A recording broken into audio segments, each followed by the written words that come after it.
So, weird things. Yeah. I don't know. I mean, one of the cool things about having an opportunity to like mess around with a whole bunch of different stuff is that, you can find the perfect combination of like if you want to mic your amp and then put that through the mixer, through reverb, all that kind of stuff, or you could just do line in. Yeah. One thing nobody can tell, but it is really loud because I have the desktop audio like really loud. You want to turn it down a little bit? I think it's one of those white dials in the corner. You have the MG10. Yeah. Yeah. I was jamming out, so I was having a time, So I have all the MG10. I did my best to see if I remembered, like, I didn't change that much things. Yeah. I only fiddled with with lane 4 or with line 4 because that's what the guitar was hooked to, and some of the reverb things, and then the desktop hearing things. Yeah. So I can listen to it while I'm playing and stuff. For sure. The things, and I was doing it, and I was like, this is fun. It's been a while since I had, I guess, the equivalent of a jam session. Yeah. Where you just put on a song and you just jam with it, For sure. Pulled out the old tabs. Oh, the tabs, dude, good old tabs. Yeah. And I realized, mostly because I don't remember how to read sheet music for guitar. I don't have that in me anymore. So I've reverted to a tab boy, which is funny because in my previous times, I was much better at reading sheet than I was tab, even for melody. In the early days of like classical guitar and everything like that, they wrote in tab. So they didn't really use sheet music for guitar like you would expect them to. But the first time though, whenever I did tab, like in my music things, in my music classes and such, it would usually just be for melodies or for riffs or those type of things, right? Finger styling, those things. But I was doing, naturally Boat to the Rock tabs. As one does after finishing Boat to the Rock, that's what one does, right? Which I'm probably going to be doing. Let's go. You pull out the tabs, right? Yeah. And I never saw this, but there's notation for strumming in tabs. Oh yeah, like downstrum and upstrum. Yeah. Well, I don't know if it was technically downstrum or upstrum, but just like eighth notes or something, just like connected notes and stuff. Yeah. And I didn't know that, and I was like, oh. So when I was looking at it, I was like, I don't know how to. I mean, I know in my brain because I know notation in general. But for tab, it was a weird experience. Oh, yeah. I mean, either way, I just strum whatever I wanted to strum, so it's whatever, right? Yeah, for sure. So, but that was a good experience. I tweeted it on my second Twitter, and I was like, this is fun. This is cool. That's cool. I popped the Sigma 16. I just sat in that corner over there, and it was a good time. So I'll definitely do that more for some songs. But, I'm not playing any solos. I'm not playing any leads. So that's just not me. I'm a rhythm player at heart, So that's all right. But I do love me some strum patterns. They're a lot of fun. And the chords are so fun. They're so fun to play in these. Like, by the way, what's good, everybody? Uneducation Station here. Welcome back to Arthur. I have Zach as a guest. No host today. It's just Uneducation Station. It's just the boys. It's just the boys. Just two guys being dudes. Just two bros being guys. Or something like that. Dude, it's really fun when you get that inspiration to play again. And like for me, it was... I mean, I've been playing for my church for a bit. Right. And that's mostly just been chords and like the occasional lead here and there. But the only time, like the first time in a really long time that I really wanted to work on technique was the Golden Hour, the song that I showed you. Oh, that song? Yeah. That song is going crazy right now. Yeah. And I haven't tried it yet, but I hear it and I'm like, that's fun. That's very fun. I mean, I can show you after the shoot. It's not impossibly hard. It's just kind of having that hand independence. So they're doing two different things at the same time. But There's a song that's very similar to it. That's an anime opening, Waiting for the Rain, which is asterisk or opening. And I love that song. So when I heard it, I was like, oh, that's nice. That has that kind of arpeggiated 1-5 combo thingamabob. Yeah. It's very pretty. Yeah, it's really pretty. And it's really cool because I actually figured out how to feasibly do that song live. Good. So I have... The last time I ever heard you do it was like one snap of you learning it. So that's good to hear. Yeah, so I figured it out. And also Jackson bought me a loop pedal for Christmas. cool. Yeah. Loop pedals are cool. Dude, it's so dope. And so I have Going so bad. oh, dude, once you like, oh gosh, I'm gonna bring it over here one day and just let you piddle around with it, and then it'll be a grand old time. But yeah, so I set up the loop. So like I would play what I was gonna loop live, and then I would start the loop, and you know, he has it so he has like 2 piano tracks the entire time, or most of the time. And so In the song. yeah, Golden yeah, Hour. yeah. And so what I end up doing is using the loop for the first track, and then I play the second track while I'm singing. And so it gets really confusing and really hard, but Sure. I really want to put it on YouTube. Like, I really want to get like one take and then like try to do it all in one take and post it. Like, I think that would be Do fucking it. cool. It's fun. You know how. You don't need me to tell you. You've already posted music things. I posted music things. Like I posted that last guitar thing for the first time in like forever, and it felt fantastic. Yeah. Like it's literally just me trying to riff out for like 20 takes until I get just the perfect take, you know? And I loved every moment of it. Yeah. I think it is a little bit it's a little bit frustrating at times. I have the sling bag on today because I wanted to spice things up, Zach, you know? The spice of life. I think about how this is a fashion show, Yeah. and we've been kind of slacking on the fashion show. That's you know what I fair. mean? It's been the same hoodies, I mean, although I think yours is new. this is a new hoodie. Yeah, this is a new hoodie. A rock climbing gym I go to. Good. This is their merch. Shout out. Shout The out Circuit. The Circuit Bouldering Gym in Portland. Mm. Fuck yeah, brother. Fuck yeah, dad. Fuck yeah, man. What was I saying? You distracted me. Oh, sorry. Live performing Golden Hour. Oh, yeah. So I tried for probably, I don't know, 35 minutes just trying to get the perfect take, and I had like this really cool angle on my camera. I was Yeah. using like the 85, stopped all the way down to 1.2. It was just it was fucking Lovely. saucy. Lovely.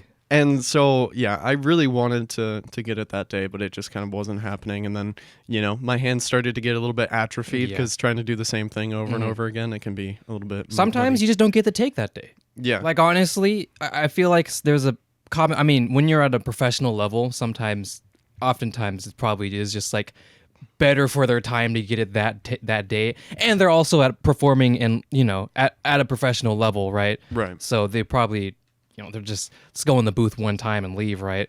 Yeah.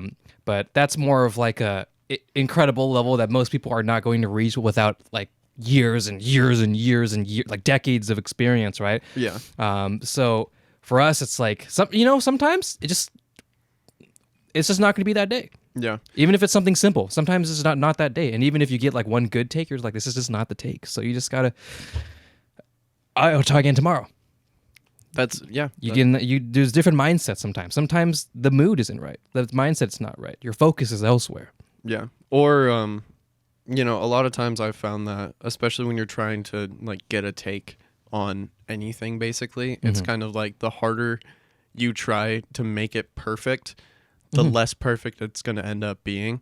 And so just kind of having that idea of like, it's live music, you know, like there's only a certain level of perfection that you can achieve as like a human being. And especially with Golden Hour, I had never practiced it with a metronome. Like I had just kind of been trying to speed it up to what the... I hate the metronome.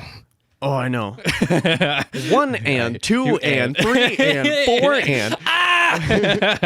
So for some context with that joke, in middle school, our band director used... 1 and 2 and 3. He used a metronome that was like voicing 1 and 2 It was and so 3 and 4. condescending. Yeah. It was like, it made you feel like, how the fuck do you not know this already? Like, you've been doing this shit for a little while. You can't count. You're in like 5th, 6th grade now. You can't count. Yeah. You're 13 years old. What are you doing? But yeah, 1 and 2 and 3 and 4 and made me want to die. But the metronome... I know the metronome is good. It's But good for not- you. It's don't- good for you. Don't use the speaking one. Use the Yeah, don't use the speaking one. Yeah, I need to do that as well. Metronome, for me, I always speed up. I think that's a very normal anticipation type of thing where you speed up as you get more into it. Yeah. So I also need to slow down a lot, even just when I was just piano, but with guitar as well. That's what I've noticed, which is kind of makes me sad because I was pretty keen on that in the past, but now I'm starting to go past the song sometimes or not really follow the drum, and I'm like, I've lost it. Yeah. And it's funny you talked about atrophy. That night, the morning after I finished jamming out, my wrist and my fingers hurt so bad. Oh my God. It was a pain I don't even remember feeling. It's like a mixture of rusty guitar playing skills and arthritis. It was crazy, Zach. Like my wrist hurt. Like my wrist. Like my left specifically. Not even like my strumming one. My left one from, jumping around the fretboard and stuff. Playing bar chords and shit. Man, bar chords suck, man. I forgot. Oh, I can't do them no more, Zach. I'm washed. I can still do them, but I'm like, ew, you know what I mean? My fingies. Yeah, it's definitely one of those if you don't use it, you lose it type situations. And I mean, it's hard for me to be able to relate because I just kind of pick up the guitar and play like all the time. And so you should. I haven't, but you should. Yeah. You definitely should. Yeah, and like I have a guitar. Oh my gosh, you might remember this guitar. I got it for the guitar class. It's a blue. Yeah, I do. Oh, I'm sorry. Oh, the thing that happened, Zach, that we didn't want ever to happen. The thing that scared us the most happened, where we have a phone call and we're not silenced. Who even is it? Who calls me? Don't mind me while I also silence my phone. I'm gonna have to silence my phone. I apologize. Okay. What the fuck, Arthur? I'm sorry. Okay. Anyway, I do remember the guitar. Yeah, I do remember the blue guitar. So it's a blue. I think the brand is Legacy or something like that. It was Strato, right? Yeah, it was a Stratocaster, like the body style of a Fender Stratocaster, which is exactly like the one that you have, but mine's blue. Everybody's first electric guitar. Basically, it's like $100 on Music World. If that, dude. Shit. But yeah, so I've had it for a really, really long time, and I brought it over to Jackson's house because we were gonna work on it and put some new pickups in it, maybe put a new neck on it. And I had Jackson relic the guitar. So basically like sand it down in certain places to make it look like it's been used for much longer than it actually has. I mean, granted, I've had the guitar for like 10 years or something like that, but we ended up doing that. And I think I'm going to put a Fender Stratocaster neck on it and then put some like real pickups in it. Just because the idea of having like one of my first guitars I ever owned that was actually like somewhat decent. The idea of just holding on to it and turning it into this like wonderful sounding guitar. And like I was talking to Jackson about it, and you can get a Fender Strat neck for like a couple $100, and it would be like a decent chunk of change, but nowhere near actually going out and buying a Stratocaster. Sure. And another thing too is like, I wouldn't really be worried about beating up the body too much because I mean, it's already a little fucky wucky at the moment. That's the point, yes. But I mean, yeah, just replacing all the electronics and everything like that, and That's turning nice. it into a beast of a guitar. Yeah, I'd like to do that too, because I don't know if I would just get a new guitar, because I don't know if I'm at that point. Yeah. But I mean, it's not that I'm upset about the tonality of my Strat, but I feel like I can get. I feel like the sound that I want now that I'll be honest, middle school, don't know a whole lot about things. I was just more, get this guitar, I'll get this guitar. Get this strings, I'll get this strings. Yeah. And it sounds like a guitar. That's a guitar. That's a guitar. It does the things. And now, as I've begun to listen to more rock and more things like Bocce and all those sorts of things, I start to hear a bunch of fun stuff. Now, granted, a lot of those things end up, of course, is, effects pedals and things like that. But I mean, like the actual tonality of the guitar itself. Yeah. And I start to think, well, I don't really know what necessarily that would be, whether it's just the actual guitar itself, the electronics inside of it, which is probably what it is. So I don't know if that means I should just get a new guitar or just, like you said, soup up my current one. I mean, it really depends because the pickups can definitely have a lot to do with it as well. If I remember correctly, those are just regular old single coil pickups, but the next time we have Jackson on, we can definitely talk about it a little bit more in depth because he's way more knowledgeable. Yeah, well, I don't know how the mechanics of I don't know how the inner mechanisms of the minds of an electric guitar works, but granted that it is an electric guitar, it has the pickups for the sound and everything, but it's essentially digital. Well, yeah, basically. So it's a lot of the sound, to my understanding, with electronics is gonna come with the quality of the electronics within, more so than something like the strings or something. Well, yeah, and it's the sum of its parts, but Yeah, and another thing too is the size of the strings, like the gauge of the strings, because the thinner the strings, the more kind of like twangy it is. And also, you could do giant bends and all of that kind of stuff. And, the thicker the strings, the warmer the sound. At least that's what I've found. Mm-hmm. And it makes sense. Yeah. And it's really cool because Jackson has a Fender Stratocaster. And he also has a Fender Telecaster. And so I've been spoiled. I've been to his house many, many times. And he would just let me mess around with his guitars and everything like that. Mm-hmm.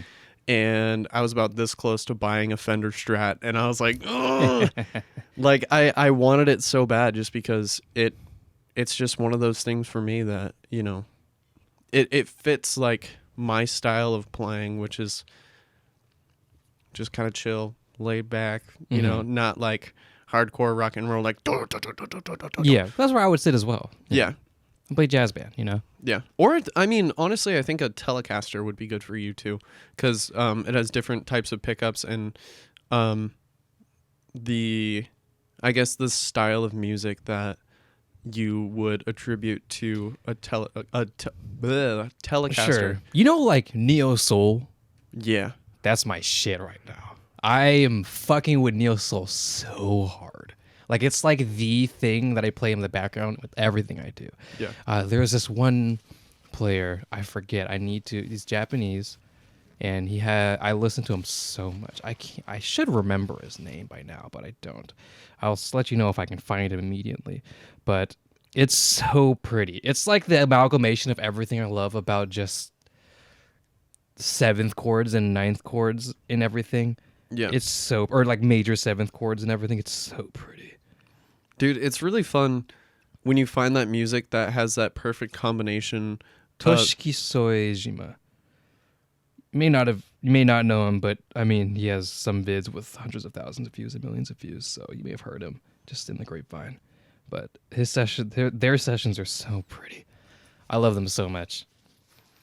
Yeah, it's really cool when you find those people that are able to just kind of play with harmony and melody and everything like that, and then you can take that stuff and apply it to your own playing, which is really, really fun. Mm-hmm. Like, it's really fun to be able to just kind of sit down and try to figure some of that stuff out. And every time you learn a new song, you're also learning something new at the same time, whether it's a different strum pattern, whether it's different chord voicings, like melodies or like accompaniments to melodies and everything like that. Mm-hmm.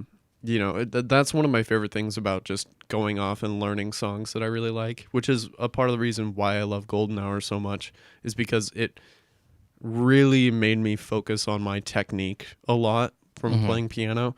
And I've never really thought about that before. It's always kind of been like, oh, I'm playing chords. Woo! Mm-hmm. I might invert the chords so that the third is in the bass. Oh! Mm-hmm.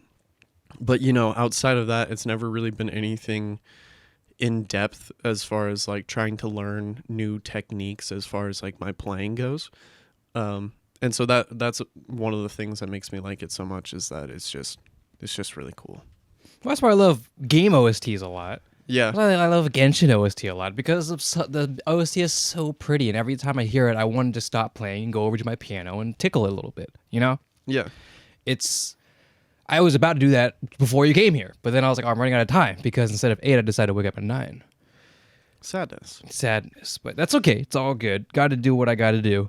Oh man, I'm so excited for this anime to come out called NieR. I think I've said it like a billion times, but I don't know if I mentioned, but NieR, the game, right, that I mentioned a lot, is getting an anime.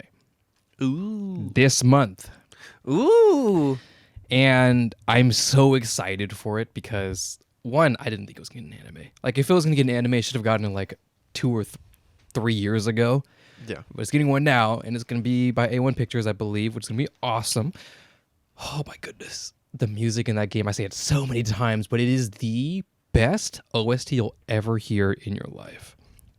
Like, I mean it. I mean it. Video game OST, movie OST, is something about it is just so pretty.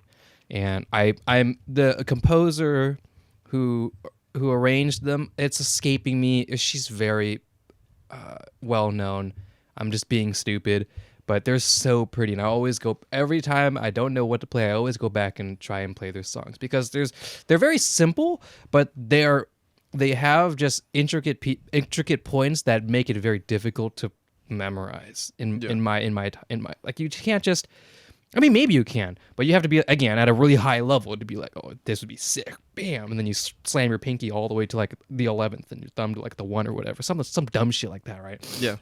And it's so nice.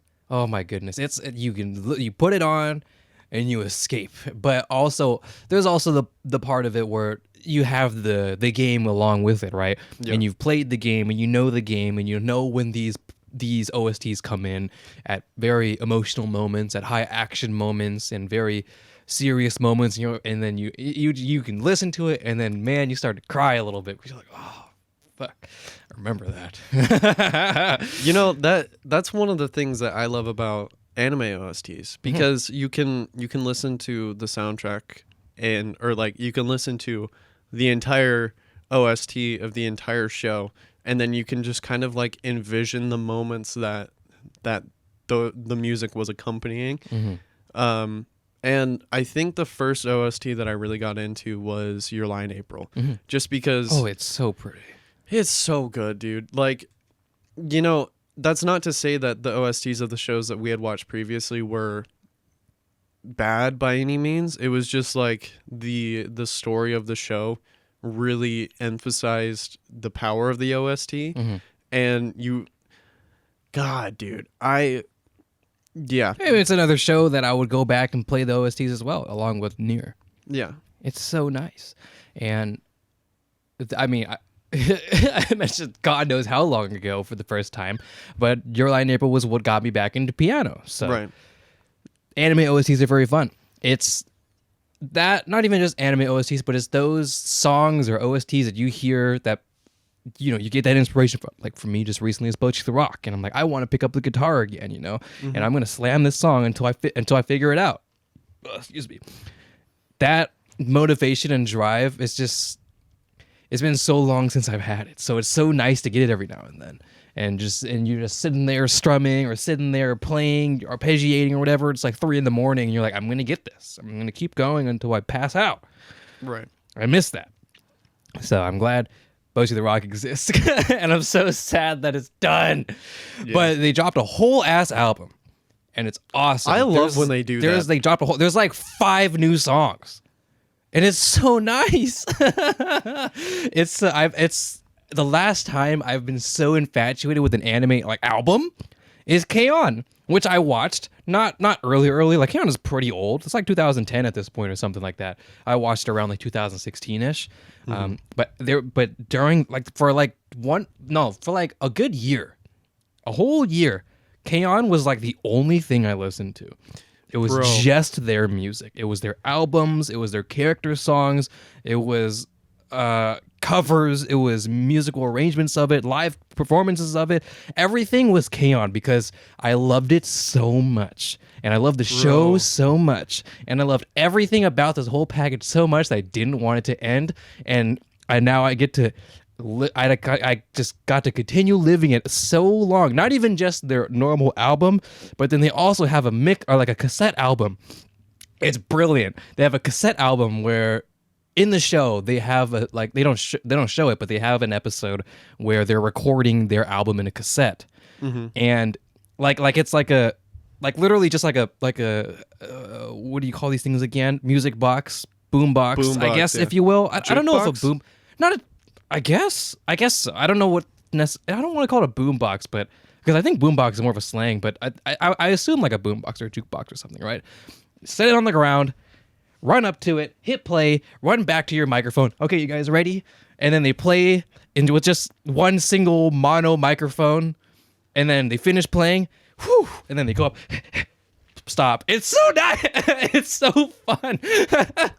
That's so cool. It's so cute too because you hear like their in between dialogue and everything. It's just K-On! Is such a perfect anime. Like I want to put it as my number one anime so bad, but it's harder to say a number one anime when you watch a lot of anime that are just good. Yeah, because it makes you feel like if you have a number one anime, number two is not as good. That's not true. It's just like it's so close. It's so It's so close. It's so close.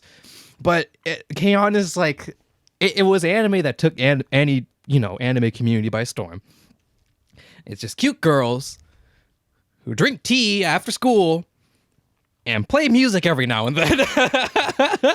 Dude, okay. And that's all it needed to be. And why? And it was all it had. It was all it was. And I still cried harder than I did when I watched Clannad. Like, I was like, what the fuck? So one of the OSTs that for some reason I listened to for a year at least, it was from a game, and it was from Cuphead. Ooh, Cuphead OST, nice. So for those of you guys who don't know what Cuphead is, basically it's kind of like a bullet hell shoot 'em up type game, and it's like test your patience game. Yeah. That game is infuriating. I still haven't finished it, and it's basically the style of the game is like 1930s Disney animation. Basically, everything's hand drawn. And the OST, the background music, everything is basically big band jazz.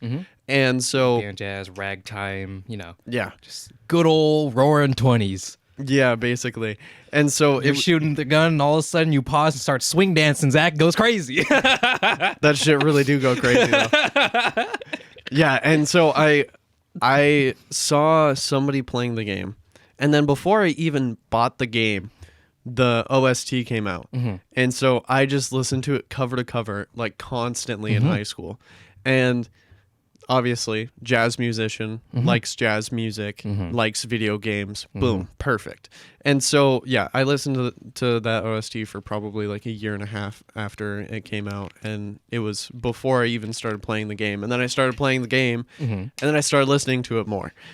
Yeah. The number one time I get into a game or an anime is literally the OST. Yeah. Like 90% of the time it's the OST. It was Your Lie in April. I heard the Your Lie in April OST. I heard again, and I heard Watashi no Uso, and I was like, this is going to be special. I know it. I heard Clannad's OST like 5 years like straight before I even watched the damn show. And I was like, I don't know what this is, but I'm just listening to it, and I can imagine just how nice this show is probably going to be. And you were right. And I was right. Yeah. I think for anime and for games specifically, the OST has just, I know we definitely have had an episode where we talked about it a lot, but it's so pivotal with, I think it's on par with the gameplay itself. Sometimes even more. I've played games and I've watched anime where the OST is better than the damn show or game. And I continued playing it because it was fun. That's why I'm playing Genshin. No, I was kidding. People don't really think about how much the OST or the background music or anything like that can really impact the storytelling of whatever format it's in. It's what you associate the story with. Right. It's what you associate the direct plot line and story. Even when there's no OST, like, it gives you that tension. you know. And when there's other OST, like when it's triumphant or when it's emotional or when it's in high pace with action and stuff, and you're like, I am in the moment right now. When you're playing a game like Genshin or NieR, and you encounter an enemy in the ambient music, the ambient world music turns into like a big band fight. It's time to fight. And you're like, oh, it's time to fight. You know what I mean? Yeah, it's and like you're dun, dun, dun, dun, dun, dun, and you're dun, like, oh, it is time. So the best. Oh my goodness, I'm gonna go back to NieR because oh my gosh, the battle OSTs are so nice. Same thing with Genshin, but NieR, beautiful. Oh goodness, I think it's called Beautiful World or something. There's this OST about against this like this big robot boss or whatever, and the premise of it is the robot wants to like, you know, it's a robot, right? But the robot gets this how do I say newfound feeling of wanting to be pretty. So this robot tries things on like dresses and stuff like that, and it's this whole big story that I'm not going to spoil anything, but it's this big awesome story that it's incredible because it unfolds as you continue doing more endings and you keep fighting the boss over and over and over again, and you're like, oh my goodness, I'm crying over this robot, you know. And but awesome. the OST is so gnarly. Like, oh my goodness, it makes me just not understand how people do not, you know, they're more about the gameplay or something like that. And I understand that because that's the main point of the game or whatever, right? But the story and the game and the music and the gameplay, but the music specifically, it's like sometimes you do that big thing, that big fight, that emotional fight, or let's say you do one and there's stakes and those stakes are made and you encounter loss and casualties and there's that aftermath and then the OST presents that aftermath to you in like a more harsher way almost because it's like it's somber and you're like, oh fuck, you know, things like that. The OST can really drive your emotion in ways that you don't know because you have this innate feeling of this note plus this note plus this note equals sad, you know? Yeah. And this note plus this note plus this note plus this note equals happy, you know? And you don't know that. But you feel that. You know that. Yeah. You grew up listening to it. You know that. Yeah, and the more that you learn about music, the more that you just kind of have a huge appreciation and fascination for those types of things. Because, I mean, you were talking about this minor third, and then that makes sad, and then major third make happy. You know, like as silly as that sounds, I mean, you know, those chords are designed to feel that way and to present themselves that way. And you know, the more that you get into like voice leading and like chord structuring and all of those types of just random shit, and how the chords of a song can kind of interact with the main melody. Excuse me. Bossy. Thank you. How the melody interacts with the chords surrounding it. You know, you can say a lot with not a whole lot of like music theory substance, which is so fascinating. And the more OSTs that I listen to, the more that I realize that that's true.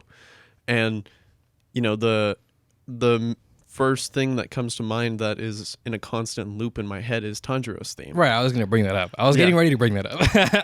Like you don't need to know about music to know when Tanjiro's theme comes on, you stand up and start screaming. Yeah. It's 2 a.m. Your parents are banging at your door. Stop screaming. No, I'm not going to stop screaming. Yeah, it's like, you know, it's really interesting because as the song builds, you know, the instrumentation gets more and more, and then, you know, oh man, it's so pretty because you just know, like, yeah, I just imagine him fighting Rui in episode what I don't remember what episode that is, but like that's the first thing that comes 18? to mind. I think 18, probably 18. I do not remember. It's been a bit. It has been a bit, but you know that's the first thing that comes to mind, and you know it just brings up all of those emotions again that you felt when you heard it for the first time, and then you know I didn't even recognize the theme until I heard it on its own. Yeah. And then I went back and watched that episode again, and I was like, oh shit, that theme is everywhere. And then also same thing with Nezuko's theme. And, you know, the idea that all of these different melodies for these characters, these little themes that they have, you know, they're sprinkled around the entire show, but you don't really notice it or associate it with that character until you isolate it. And then it just gives you a greater appreciation when you listen to it in context again. Well, what's fun about Tenjo's theme in that instance when he's fighting Rui, no, we don't need to go spoil this. It's not really necessary. When he's fighting Rui in that point, the when you mentioned that you hear this theme, this theme, Tenjo's theme and Nezuko's theme for that matter, is sprawled out throughout the entire show. You just don't know. Yeah. But you know it. You just don't know it. You've heard it so many times. And it happens again, except in an insert song this time, with vocals rather than instrumentation. Well, instrumentation as well, but with vocals now. And you know it, but you don't really know it. The thing is, when it comes into that kind of, I don't know what to call it, like a part B almost. Not necessarily a bridge, but not necessarily like a second chorus, but it changes. It changes key. I think it changes keys. No, it doesn't change keys, or it might change key. But it start. You know, it's like da na na da. Yeah, ba na na da da. Da, da, da, da, Yeah. da. And you know this. You know this theme. This is Tenjo's theme. You hear it all the time. And Nezuko's theme as well. The I can't think of it right now, which is ironic because I like that one a lot. It's really hard to play. But you know this theme. Ba na na da da. Da, da, da, da, da. And you hear it so many times, but it's that one moment where he takes what is it called? Hinokagura, right? Yeah. I think so, right? And then it changes. Ba-da-na-na-da-da. And that's new. You haven't heard that yet. So there's this pull. There's this pull that you just don't. You've just. You've been blue balls of it this entire time. You've been deprived of this big section the entire time from episode 1 to episode 18, and then it happens. It finally happens. This one moment where you've heard this theme so many times, and then all of a sudden this new part comes out with a different. I don't think it changes the keys necessarily, but it changes the root chord and it changes everything about it, and everything is new. But it's Tenjo's theme, and and you're like, this is it. This is it. Yeah. I know this theme, but now I have increased a new element into it as well. At the same time, Tenjo obtained a new element, which was the Hinokagura. You know what I mean? Yeah. It's nice. It's nice how that worked out. It's nice how it's. Oh my goodness! I'm listening to it right now. It's dun, dun, dun, dun, dun, dun, dun, dun, dun, dun. You know, I was like, it's so good. I love it. I know it's at this point we sound like fucking losers, but it's you know. Listen, you the person right now who pogged for Tanjiro during things, you know very well that after episode 18 aired, you were at the gym deadlifting to Tanjiro's theme. Hell yeah, brother. Mm-hmm. That was you. That was me. That wasn't me because I don't really do deadlifts. I don't either. But if I did. Yeah, you know, I think one of the coolest parts about having such a strong appreciation for music is that, like, it's everywhere, dude. Like, it's in every single facet of media, basically. And so you take all of these things that you enjoy about music and then you just put it together, and also you add fantastic animation, character development, and all of this really dope shit, and then you get an anime OST and you get Tanjiro's theme. You get Tanjiro's theme. Every anime has their own OST. Like, it's their own unique OST. No matter how shit the anime is, they get their own OST. So Which is kind of hilarious sometimes. it is pretty funny.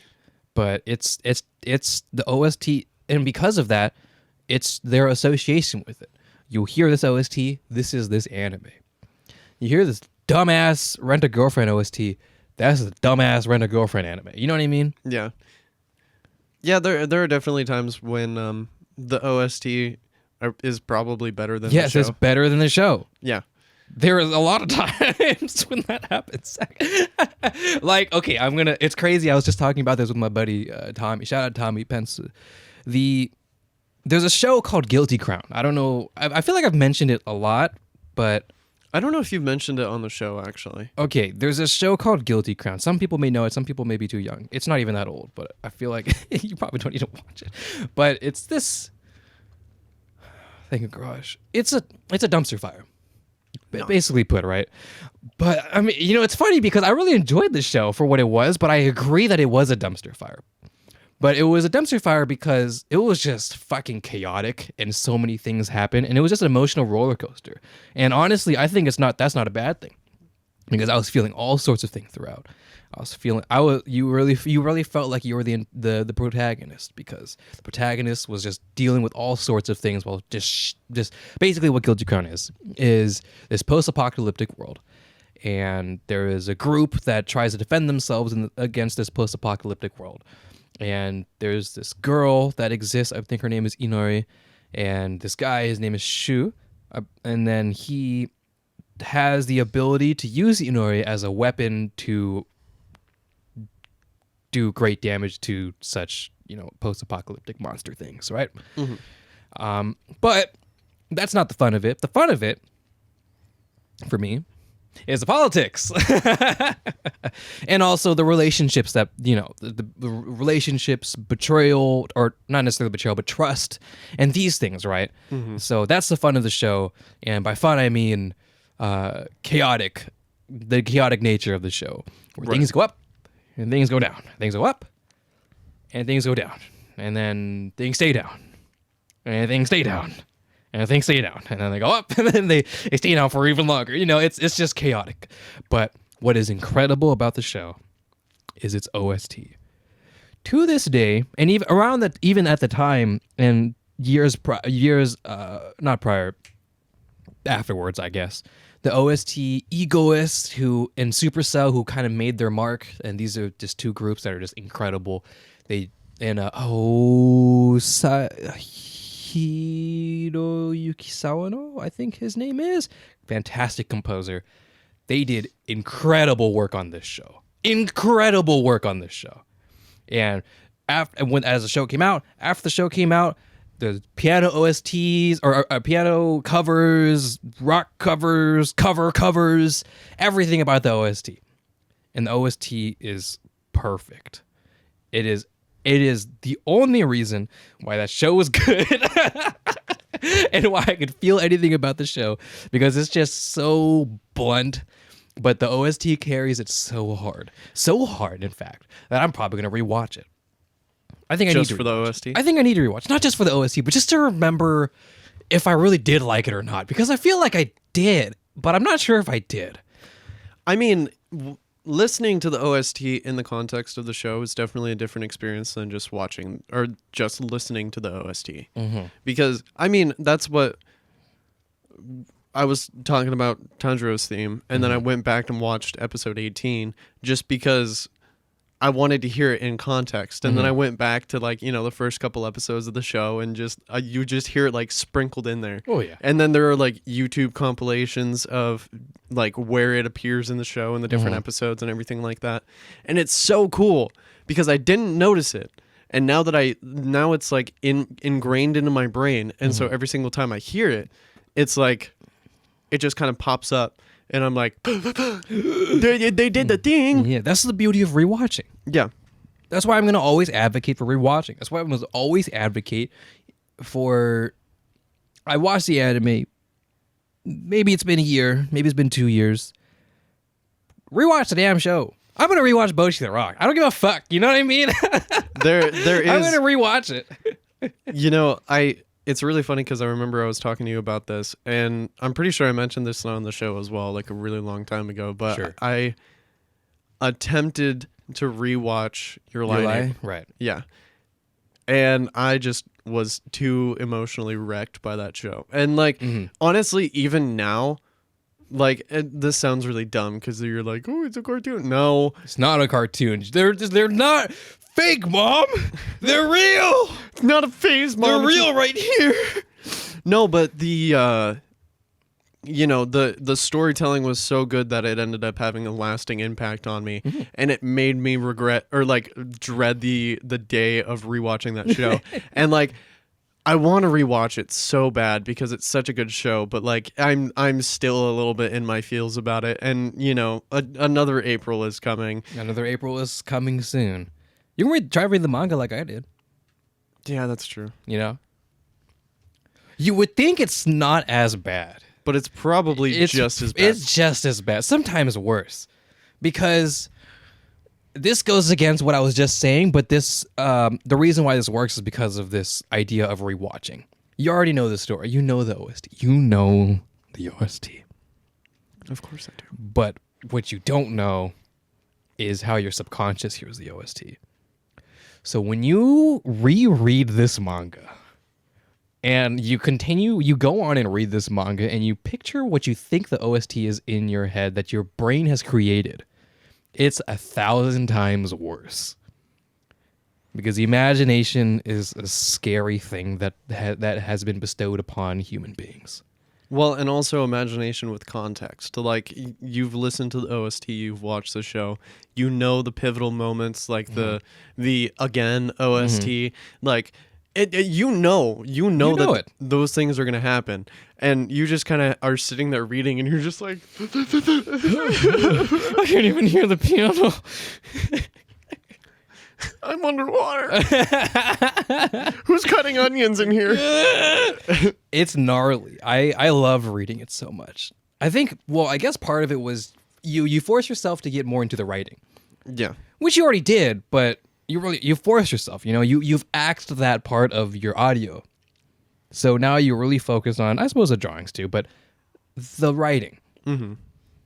And what's crazy is the anime followed the manga like to a T. There is no missed part. From chapter 1 to the last chapter, it is the same thing. There are no missed lines. There are no missed panels. Well, maybe, depending on how it goes, but the writing is the exact same, and it's fascinating.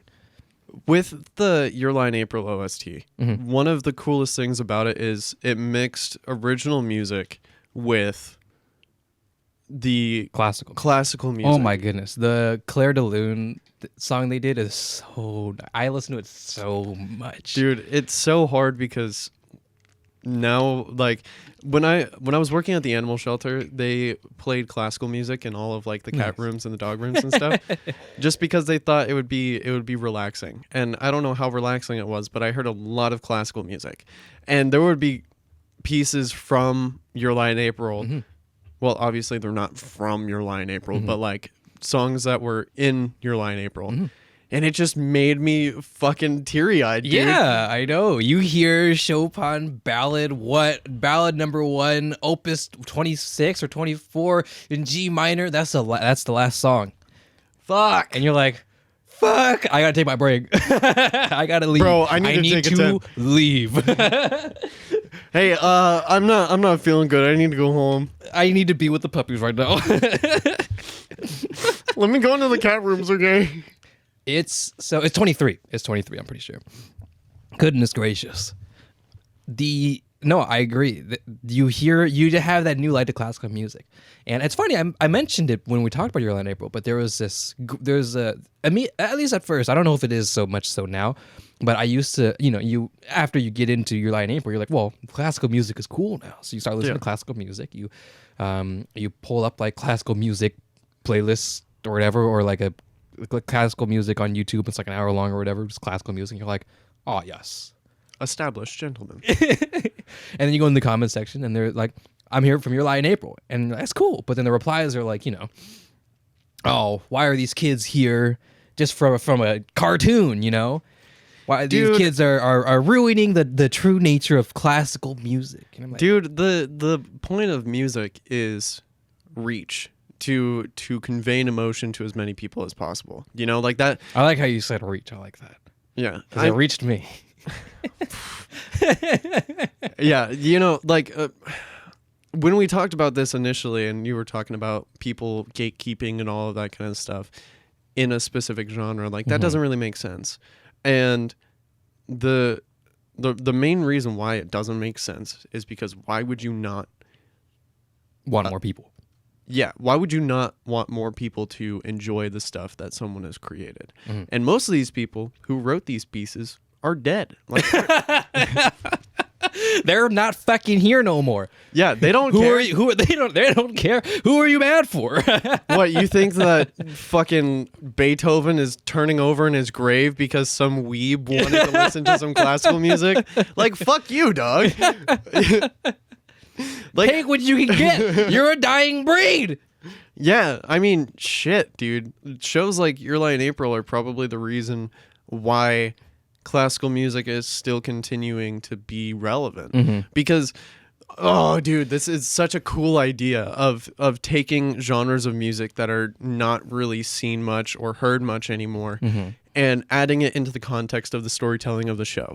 And Your Lie in April is an amazing example of that because they took classical music and basically personified it as like a vehicle of storytelling. Zach, nobody in the year, let's say 2020, who was born in 2005 to 2010 are going to watch Kaori's first violin performance and be like, damn, that was sick.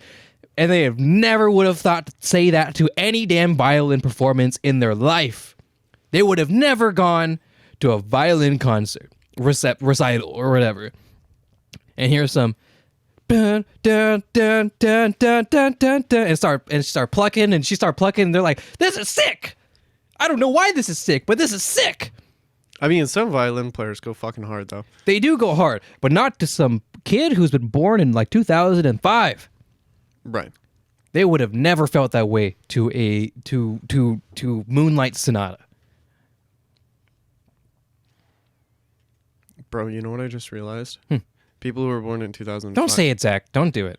This is the classic old person saying. Don't do it. They're turning 18. I know. It makes me sad. It makes you sad. It doesn't make me sad. It makes me hopeful for the future. Yeah, I am very hopeful for the future. And one of the reasons why... Emphasis on hopeful. I'm hoping. God, I hope it gets better. I'm hoping right now. Yeah. You know, I'm excited to see what the future holds for music because, you know, we've gone through the phases of like mumble rap and all of that stupid stuff where it's like very, very music. 21. Can you do some for me? Can you have a problem with broke boys, Zach? I'm island boy. I'm island boy. God, dude. That's so funny. I love that. I never thought that 2 pineapples would be so famous for such a short period of time. But, you know, I'm hopeful for the future of music because there are a lot of really talented, really amazing musicians out there who are wanting to create something that's a little bit different. And that's how you end up with people like Jake or JVKE who did Golden Hour and a couple of other really, really beautiful songs. And when was the last time you heard someone rap to 3/4? Yeah, exactly. Or 6/8 or whatever however you want to count it. 7/8. 7/8. 1, 2, 3, 4. What do? 1, 2, 1, 2. Is it 7? Yeah. I guess I never really thought about it. I thought it was 3. 1, 2, 3, 4, 5, 6. 1, 2, 3, 4, 5, 6. 1, 2, 3, 4, 5, 6. 1, 2, 3, 4, 5, 6. No, I was saying 7/8. Is Golden Hour 7/8? No. Oh, no, okay. You're no. doing an example. Yeah. Oh, you hurt my brain for a second. I was like, wait, I'm pretty sure it was like 3/4, 6/8. Oh yeah, no. Yeah, Golden Hour's in 3/4. That I didn't even think about that. He does do a verse where he raps in 3/4. Yeah. I never really thought about that. Nobody raps in 3/4, Zach. Yeah, because who the fuck would want to rap in 3/4? That just seems really odd. But Until someone did it. and it sounds great. Exactly. Yeah, and I mean, just I really want to write something in a super fucking weird time signature, Yeah, good luck, bud. like 7/8. That would be fun. I still struggle with weird time signatures. Bro, oh my god. I only know 3/4 and 4/4. In my headcanon, those are the only two things that exist. Well, I mean, yeah. Once you get into super weird, I think they call it complex meter, where basically, Complex meter. yes, Mitre. to explain it without having to explain it too much. To explain it without having to lift my glasses. It's nerd time. It's nerd time. So basically, complex meter is, you feel the pulse, and it's not just like, you know, in 4/4, you feel the pulse of 1, 2, 3, 4, 1, 2, 3, Sure. 4. But Pulse being the beats yes, that you count. yes, correct. And so basically, those are the beats that are emphasized. Mm-hmm. And so in complex meter, basically like 7/8, I was saying 1, 2, 3, 4, 5, 6, 7, 1, 2, 3. So it's 2 groups of 2 and 1 group of 3. Mm-hmm. So instead of going 1, 2, 3, 4, 5, 6, 7, 1, 2, 3, 4, 5, 6, 7. Right, that's ridiculous. Yeah. So basically, they make it so that you group them together. So it's 1, 2, 3, 4, 5, 6, 7. 1, 2, 3, 4, 5, 6, 7. And it makes it really cool and really like vibey and kind of like a little bit wonky, you know, because you think that it's just going to be like 1, 2, 3, 4, 5, 6, 7, 8, and then it's going to be it. Yeah, And there's like this anticipation. yeah. And there's some anime songs that do that, and it captures that exact anticipation. Yeah. When you're waiting for that one, but it cuts just early, just bam, and you're like, ooh, that was a weird feeling just there. Oh, that rustled my jimmies a little bit. You know, I'm not sure why. You know. Is it wrong for me to be a little turned on right now? Yeah, but like the anticipation, and then, you know, it comes in like a half beat. I don't know if early. anticipation is the right word, but it's the word that came out. But I think you know what I'm talking about. I guess anticipation is expecting it, but or coming early. No. God, Words are hard. Words are hard. Yeah, honors English too. It's been a couple years, Zach. Yeah, I know. This is beyond honors English too. This is AP honors English music. AP music. This is past my field, Zach. That's all right. That's all right. But yeah, it is really fun when you find those things that just make your head happy. You know, like that one song that just like resonates in your brain in a specific way, where you're just like, this is nice. Bikini bottom. Exactly. Yeah. That's why I love NieR so much. Oh my goodness. We can go on forever and ever just about OSTs because they're so pretty and they're so nice, and they hit that neuron, Zach. That neuron in your brain you didn't think you had. Yeah. But you have it. You know you have it. That's why, like, you talked about bringing kind of older things back, kind of in a way. Kind of like Bruno Mars and how he's bringing that Motown type 80s, 70s type thing back. Oh, dude, I love that kind of shit. fusing it with, like, this pop thing. It's so nice. I don't give a fuck listen, I don't give a fuck who's like, oh, Bruno Mars is mainstream. No, fuck you, dude. I love Bruno Mars. Bruno Mars is awesome, bro. He's mainstream for a reason. He's mainstream for a reason, and he's mainstream for a good reason. Not a bad reason. A good reason. He's awesome. He does some dope shit. I'd love to hear more with him and Anderson .Paak and the Silk Sonic. The songs are so fantastic. Yeah, and I mean, I grew up with Motown. yeah. So hearing that is like, this is awesome. Yeah, and like bringing a horn section in and like, Oh, yeah, bud. Oh, for sure, bud. For sure, bud. Oh, yeah. God. We are just two halves of the same brain cell, aren't we? But yeah, when you see those people who decide to take something older and put a new age spin on it, is really fun. And an example of that I'm sure that you probably haven't really thought about is what the fuck is it called? It's a mix between like dubstep and swing, electro swing. That's what it is. And there are a bunch of different people out there who make this weird subgenre of music. But like, you know, I grew up. It definitely sounds weird, yeah. I feel like maybe I have heard it. It's really dope. I'll show you. But so it's dubstep, but with a swing.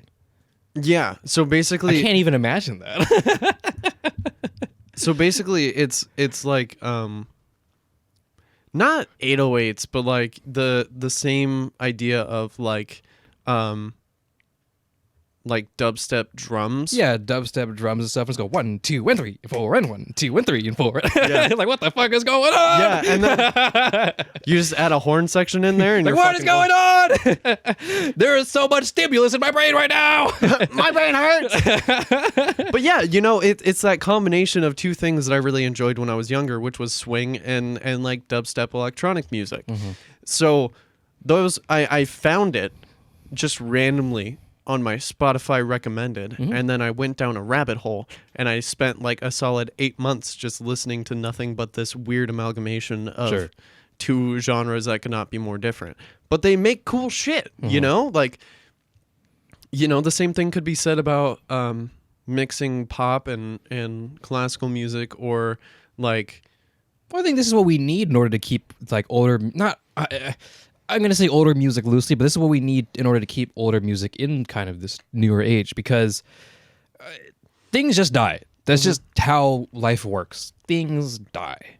And it's just a fact of life, whether it's human life or like actual life or creations. Yeah. You know, things die. Genre of music die, you know, and classical music, it could die too, you know, or Motown. Like I don't even think I know any like Motown specific groups today.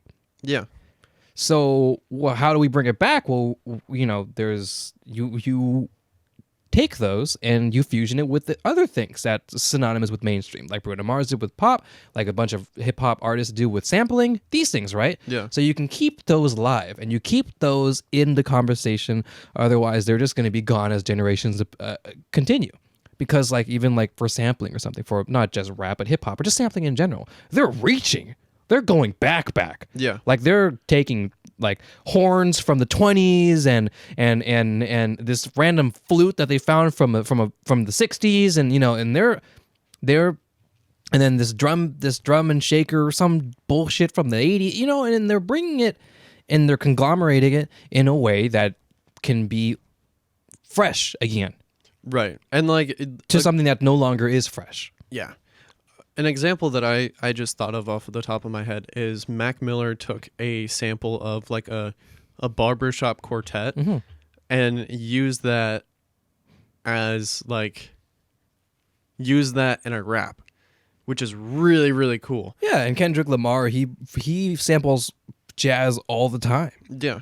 So in one of his recent Hard Fives, he sampled Marvin Gaye, and it's like, this is cool.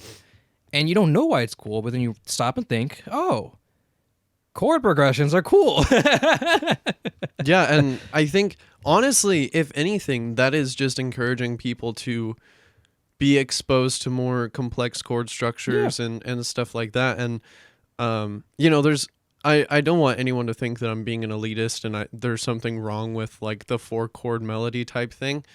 It's just kind of one of those situations where if you listen to more... Oh, something is refreshed. I don't know. Oh, sorry. I was making sure. It's all right. You scared me I think for a we're second. okay. I was like, oh my God, please, no. Again. Another one. Another one. When you're... Like, there's nothing wrong with just regular 4-chord songs and everything like that. You know, it's just... I mean, inherently, Leave the Door Open is a 4-chord song. Yeah, it's just like... I mean, there's variations, but it's a 4-chord song. I'ma leave the door open. I'ma leave the door open. It's just C, I'm pretty sure. Yeah. And it's 4 chords. But it sounds really nice. Most of Annie's songs, like anime songs, J-pop and stuff, is also 4 chords. I think, what is it? 4, 5, 6, 1 is like the anime progression.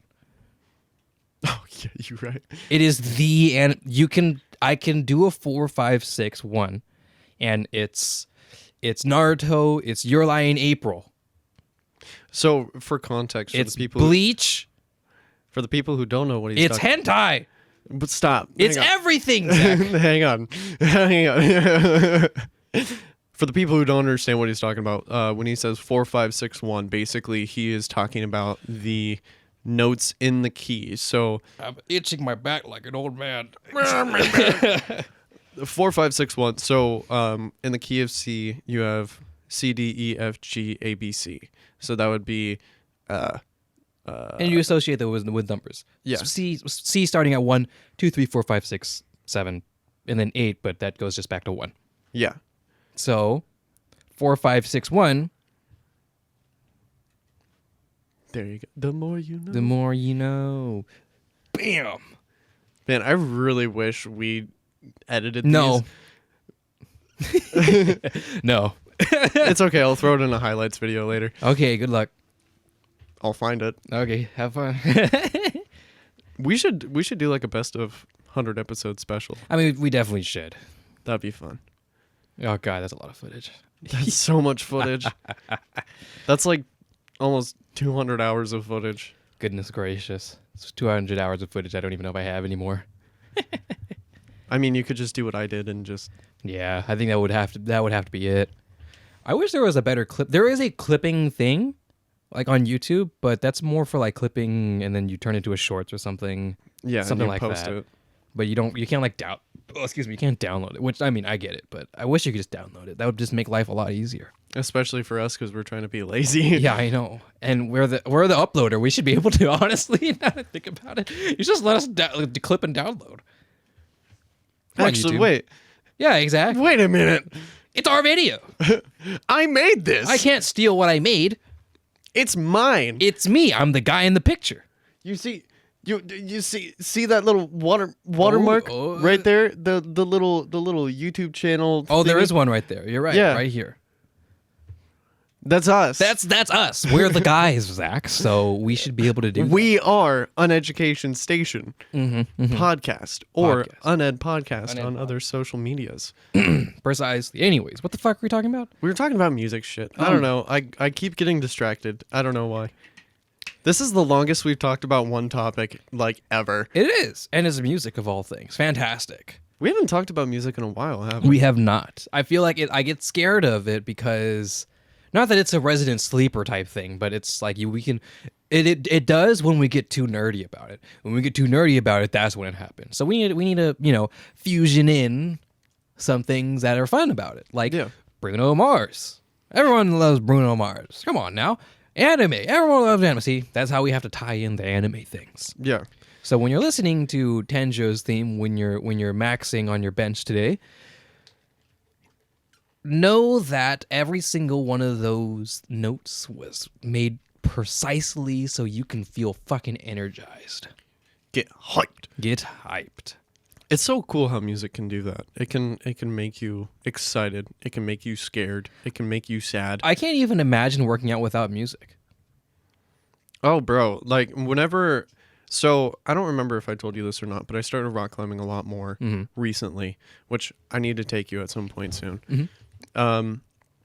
But whenever I'm trying to climb, like, really, really hard shit, I'm just blasting music in my brain, like, into my ears. Yeah, you need to escape into that world and zone out. I think what music does is it gives you one specific thing to focus on.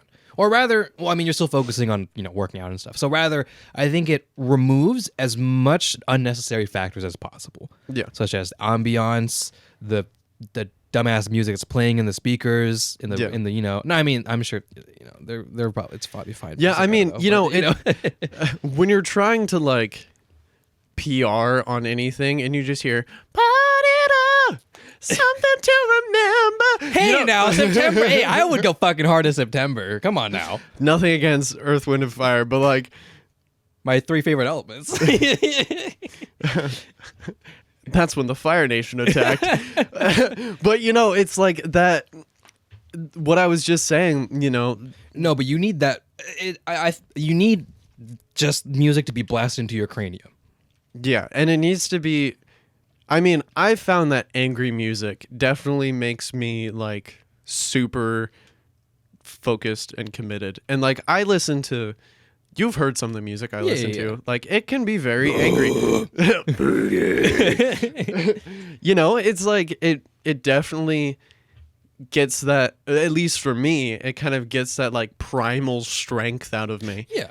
Well, you want to, it's almost as if you're going to scream too, because you're in that zone. Like you were gonna, you go for a reach, and then he starts screaming, and then you start screaming, and you grab that adrenaline and you pull yourself up. Yeah. It's very basic neurology type shit. You know, it's interesting because there is a thing in Not climbing. neurology, like psychology, I guess. Yeah. There is a thing in climbing that a lot of people do that I don't do very often, but they call it power screaming.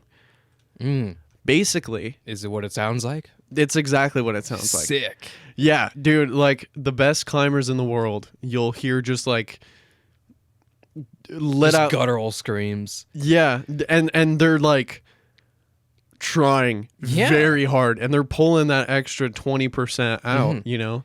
Well, why? You know, when you, I don't know if you've done martial arts or anything growing up, but when you like for Taekwondo, for example, you say like kya when you kick or something. Yeah. And to drive out that extra force out of you. Like, have you ever like punched a punching bag or something like that? Or whatever? Yeah. I don't know, right? You just go, bam. And then you go, tuh! Yeah. You know? It sounds dumb and dorky and video, like, you fucking nerd, whatever. But no, why do you think tennis players sound like they're fucking moaning when they hit? Because they have, you know, they have that, like, it's a lot of strength and control to, have you ever hit a tennis ball? It's actually so much harder than you It's think so it is. hard. I've never once hit a tennis ball in bounds. I To think, this day, I've never hit a single tennis ball in bounds. I think we need to fix that. I would love to. Tennis is sick. I love watching tennis. Tennis is cool. Dude, I love playing tennis. I fucking suck at tennis. Bro, I fucking suck at tennis too, but it's so much fun. Yeah. But what I'm saying is that I'm not a power screamer, unfortunately. Sorry to disappoint, but I do grunt and I do like a lot of loud noises when I work out. I mean, that just ends up pulling more from like your soul, you know, because like your soul is a very wild card variable, yeah, you know, because it's not anything tangible. It's the human heart. it's not anything tangible. It's not anything tangible. It's the human heart. Human heart. The human heart. But the idea of having something that can just like pull you into a mind space where you can perform whatever task you're trying to do. And like, you know, it's similar, it's on a similar vein to like music to listen to when you're studying or like something like that. You know, music has become such an accompaniment to just life in general where, you know, anything you're doing, I'm riding in the car, I'm doing like carpool karaoke type shit. Like of course. I'm just singing Oh, along. jamming, of course. Yeah. You gotta be jamming. Yeah, for sure. Otherwise you're No, just the drive is like, yeah. and then you're just sitting there like, why the fuck are you going 25 miles an hour in a 35? In a 60. In Bro. the highway. Why are you on the passing lane? Bro, why are you going 20 over on the interstate? Fucking move out of the way. But 20 over? Did I say 20 over? Yeah. Oh, 20 under. That's what I meant. I'm trying to go 40 over. Move out the way, peasant. Bro, I'm trying to go 90 and you're sitting there going 75. Go fuck yourself. Oh, God, goodness. I had a good example just about that idea, but I lost it. Oh, man. Ah, dookie farts. Oh, man. Oh, man. Like music, like jamming. I don't know. I've lost it. But it's definitely something that you should do. I heard, remember those commercials, like Planet Fitness commercials? Yeah. Where they're like, you scream and then an alarm goes off or some shit? God, that would suck. Oh my God. Oh, that's a thing. Like, yeah, that's I know. Just recently I was talking to my cousin Brandon about it, because I was like, I never really thought about it, but were those commercials like real? And it's like, oh yeah, that's real. Like that shit would go off if you like drop a pen or something. And I'm like, that's so sad. That's so scary. That is scary. Like if you What if you do something like sometimes like a big exhale is just a natural response, yeah. you know? So what if you do something and you exert just a bit too much energy in the inhale and you have to just, like you have to. Or give it a little you know? The artist like, you know what I mean? Yeah. That is enough. Yeah. It is literally enough, Bro. It is enough to peak that bar. Bro, if you fucking sneeze, that shit's going off. Dude, that for would sure. suck. Oh my god! But I know the demographic is more just like old people on treadmills and stuff, and young kids who, you know, I mean, it's like, oh, that was me. I thought I silenced my phone. Apologies, but it's like young kids because you know it's like $10 something. It's pretty cheap, a month. So I'm pretty sure that was what they advertised. I don't know if that was like a New Year's thing. I just know because we were at New Year's and we saw the an ad for it or whatever. Because I think the New Year's thing was sponsored by Planet Fitness. Oh, okay. Oh, it wasn't silent. It's my fault. But yeah, it was sponsored by Planet Fitness. Everyone had like Planet Fitness hats and stuff, and they were playing Planet Fitness ads, and I was like, this is really corny, but sure, why not? I mean, it's whatever. Get whatever sponsor you need to get. I mean, I'm not really against it. Like, if I'm just like a guy who just runs on a treadmill and watches like, you know, reruns of The Office, then it's probably fine. But if I'm, you know, doing reps with the boys, that's not happening. You know what I mean? That's just not gonna happen. I mean, yeah, that's definitely one of those hard things about trying to appeal to all demographics of people, because then, you know, you're gonna have those people who are like training hard. And obviously, if you're training hard, you should not go to a fucking Planet Fitness. But at the same time, you know, there are people who are kind of short for cash, and so they're like, ah, shit, I gotta go to fucking Planet Fitness, and then they have to sit there and like, you know, if they rack their weights too loud, with a little too much oomph. Yeah, like, oh, I'm sorry that I didn't move my 450 fucking pounds delicately enough to not trigger the old people who have their hearing aids turned up. Most people have headphones in anyways. Like, why does it matter? It shouldn't. It really shouldn't. Most people have headphones in. And if you don't have headphones in, you're a psychopath, like we said before. Because if you're not listening to music while you're doing something, while you're working out, or even watching, just like listening to a podcast or watching reruns of The Office, like I said. Yeah. If you're not doing that, you're a psychopath. You're just running. I was running, Daddy. You're just running. Yep, here I am, just running on my Stairmaster. Like, what? Yeah, like what the? What are you doing? I mean, the only How many times do I have to teach you this old lesson, man? This lesson, old man. This lesson, old man. How many times I got to teach you this lesson, old man? I mean, put on the jammy jams. The jammy jams. Yeah, I mean, okay, so recently, put on that dubstep swing, baby. Just okay, so I will say I have not been wearing headphones when I've been rock climbing recently, just because I lost both of my pairs of Bluetooth headphones. Ooh. I had a pair of AirPods, and then I also had a pair of Jabras, which are like really fucking nice. They are nice. I'm so sorry. I'm so sad. That's yeah. That's I don't know what happened. You got to get those tile things or whatever. Bro, first of all, them shits is way too expensive. And second of all, where the fuck am I going to put it? Am I just going to like... That's true. I think there's like adhesive ones. It's like little teeny buddies or something. I don't know. Or you put it in a case and then the case has a keychain. Things like that, right? But that sounds like... I know what you mean. I don't do it either. But that's because I have the luxury of having an Apple device and I can find the AirPods if I need to, right? Yeah. And no, you're not wrong. I lose them so many times. Like it's always some dumb shit. Like it's on the other side of my bed. How the fuck did it get on the other side of my bed? Did I throw it? What happened? I don't know. No, and like here's the thing. The important distinction here is that I did not lose both of them independently from each other and independent from the case. Mm-hmm. Both of the pairs of headphones that I have lost, both of the headphones are in the case. And I just lost the case with the headphones in them. That is tough. It's fucking tragic. That is tragic. But they're small, so you know what I mean? And oftentimes if you don't have like a silicone case, they're slippery because they're just slippery plastic. Yeah, so basically, you know, somewhere, either in my house or in my car, there is like $400 worth of headphones just sitting somewhere. And I don't know. Good luck, Zach. I believe in you. May the odds be ever in your favor. Godspeed. But yeah, I just haven't I haven't been listening to music while I've been at the rock climbing gym because I don't want to bring fucking wired headphones or like those giant over ears. Like that's just not my thing. Yeah, I can't work out with over ears. I never have been able to. First of all, it scares me because it's gonna just get yanked off my head or something. And also, if it's wireless, it's gonna be expensive. And also, like wired headphones, I mean, you can do the thing where you like put them under your shirt or whatever. Yeah. And that was a classic, right?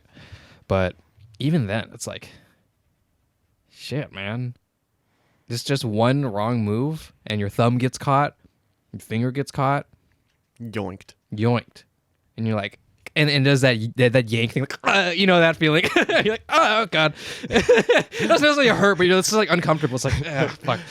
I'm pretty sure I found a clip of that happening to you on the show. Really? Yeah. Oh shit. When we wear headphones or earbuds? No, like with these. Like these? Yeah. It's an odd feeling, and you're like, oh god. Shit. But I mean, I don't know. If you know you lose them a lot, then it could be worth just not buying too expensive ones. Like, there's a lot that aren't too expensive these days. Well, I mean, I'm usually pretty good about it. Like, You lost 2 of them, Zach. it's been over the course of like 5 years, Arthur. Okay, that's pretty good. You can borrow my sound, Pete, or my, I don't have them right here. I have a Anchor Soundcore ones that I love a lot. You can borrow them. Okay. You're like, don't fucking lose them. It's all good. I don't care. I love them a lot, so you're gonna have. It's all good. You're like, I love them a lot, and I would love to continue to use them, but you can use them for as long as you want. Well, I'm stuck in AirPods ecosystem, so I'm not gonna use them. Yeah, that's fair. You know what I mean? So yeah, I'll definitely if you want. I mean, I would love to. I would love to just use them so I can listen to music, but once I find my headphones, then I'll definitely give them back to you. For sure, bud. For sure, man. Sure, dude. Be sure to clean them though. I will. Okay, good. I haven't cleaned them. It's just sitting in the case, so you know. Yeah. Good. Bro, okay. Alcohol bath. Bro. Bro. Can I tell you about something that kind of peeved? Probably shouldn't do an alcohol bath. But anyways, go ahead. Probably not. So my in-ear monitors, Sure. you know, like Sure. Sorry. They are in fact sures. That's the funny part. I said that without thinking about it. And I was like, oh, they are sures, aren't they? They Sure, are. Sure, bud. sure, buds. I'm sorry. Continue. I apologize. All the Canadians have left. Sure, bud. Are you sure that it took this long? Because I'm sure. I'm sure. I'm sure, bud. God damn it. So for those of you who actually give a shit, I have a pair of Shure SE 425s, and they're very fucking nice. Woo. And so I was keeping them at the church because I was playing a lot and using them a lot. And then I show up to sound check one day, and they were not in the case. And I would like for you to know, Arthur, that there is a label on my case that says my name on it. Mm-hmm. So it's very hard to mistake the fact that those are my headphones.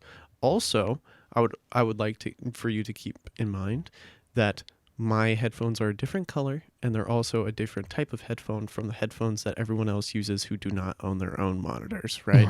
Right. So I show up, my headphones are not in its case.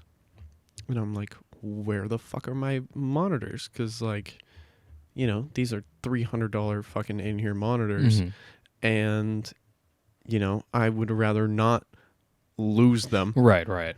As one might. As one does. Right. And so I found out that someone else was using my in-ear monitors. And I was like, bro, I was so close. Oh, that's a fight. I was so close to losing my shit. And I mean, my guitar is a bat. It's happening in this church. I'm going to God smite thee. God give me the strength to not whoop this motherfucker's ass right now. Right, yeah. And so I told Jackson, and Jackson went and talked to him. He was like, oh, I'm sorry. Jackson said I can use them. And I was like, bro. Those are not his. Those are mine. Talk to me, please. And yeah, dude, I got so fucking peeved, and I spent like 10 minutes cleaning out the the ear tips and stuff because, like, you know, I'm okay with a little bit of my own ear grossness. Well, yeah, but it's other people's. That's weird. Yeah, like This is how ear infections happen, Zach. Yeah, exactly. And like, you know, I mean, I've let Jackson use them, but that's because he left his at home and like I wasn't there and they were there.